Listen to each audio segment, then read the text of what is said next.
പ്രിയരെ, മലേഷ്യൻ യാത്രയിൽ ഏറ്റവും അട്രാക്റ്റീവായി തോന്നിയുള്ളത് അമ്പലങ്ങളിലെ കാഴ്ചകളാണ്.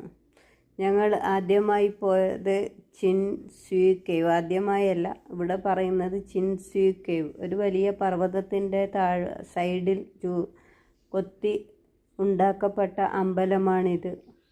അപ്പോൾ അവിടെ അമ്പലത്തോടനുബന്ധിച്ച് ഒരുപാട് പാർക്ക് വ്യൂസ് നമുക്ക് കാണാനുണ്ട്. അപ്പോൾ അവരുടെ ചരിത്രത്തെ വിളിച്ചോതുന്ന തരത്തിലുള്ള ഒരുപാട് കാഴ്ചകൾ ഇവിടെ കാണാനുണ്ട്. ശ്രീ ബുദ്ധൻ്റെ വലിയ ഒരു പ്രതിമ അവിടെയുണ്ട്. അവിടെ മണിമുട്ടി നമുക്ക് തന്നെ ആരാധന നടത്താനുള്ള സൗകര്യമുണ്ട്. ഈ കാണുന്നത് ഈ അമ്പലത്തിന്. പിന്നെ ഞങ്ങൾ പോയത് ബാട്ട്വ കേവ്സിലേക്കാണ്. അവിടെ വലിയ മലയെ മുകളിലാണ് അമ്പലം സ്ഥിതി ചെയ്യുന്നത്. തുരന്ന് 270-250 എങ്ങാണ്ടാണെന്ന് തോന്നുന്നു സ്റ്റെപ്പ് കയറി വേണം മുകളിലെത്താൻ. അപ്പോൾ അവിടെ താഴെ വലിയ ഒരു മുരുകൻ്റെ പ്രതിമയുണ്ട്.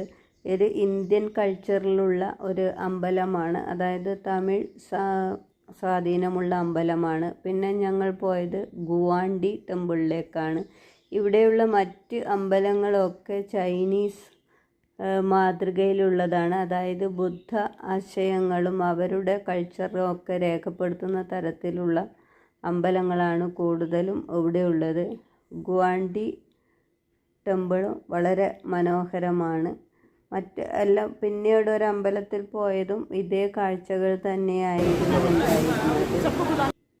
മറ്റൊരമ്പലമാണ് തീൻ ഹുവായ് ടെമ്പിൾ.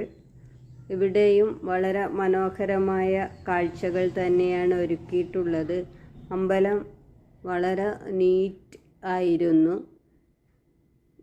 നമുക്കൊരു അറപ്പോ വെറുപ്പോ ഒന്നും തോന്നാത്ത തരത്തിൽ വളരെ മനോഹരമായിരുന്നു ഇവിടെ വെച്ച് ഞങ്ങൾക്ക് മലേഷ്യൻ മഴ എക്സ്പ്ലോർ ചെയ്യാനുള്ള അവസരം ലഭിച്ചു. അതുവരെ മഴയൊന്നും കിട്ടിയിരുന്നില്ല. ഇവിടെ എനിക്ക് ഏറ്റവും ആകർഷകമായി തോന്നിയ ഒരു കാര്യം, നമ്മുടെ തത്തേനെ കൊണ്ട് ചീട്ടെടുപ്പിക്കുന്നത് പോലെ ഇവിടെ ഒരു ചീട്ടെടുപ്പിക്കുന്ന ഒരു അവസ്ഥയുണ്ടായിരുന്നു. എനിക്കത് ഏറെക്കുറെ ശരിയായി വന്നിരുന്നു. ഫലം ശരിയാവാത്തവർ വീണ്ടും വീണ്ടും കെട്ടുകൾ എടുക്കുകയും നോക്കുകയൊക്കെ ചെയ്യുന്നത് വളരെ ആകർഷകമായിരുന്നു. എന്ത് തന്നെയായാലും ആ അമ്പലങ്ങളിലെ കാഴ്ചകൾ നമ്മളെ ഏറെ ആനന്ദിപ്പിക്കുന്നതാണ്. പിന്നെ ഇവിടെയൊക്കെ കണ്ട ഒരു പ്രധാന കാര്യം എന്ന് പറഞ്ഞാൽ, അമ്പലത്തിൽ ചെരുപ്പൊന്നും അഴിച്ചു വെച്ചിട്ടൊന്നുമല്ല ആളുകൾ കയറുന്നത്. പിന്നെ നമ്മൾ ഇന്ത്യൻ കൾച്ചറിലുള്ള അമ്പലത്തിൽ പോയപ്പോൾ അവിടെ ആളുകൾ ചെരുപ്പ് പുറത്ത് അഴിച്ചു വെച്ചിട്ട് കയറുന്നതാണ് കണ്ടത്.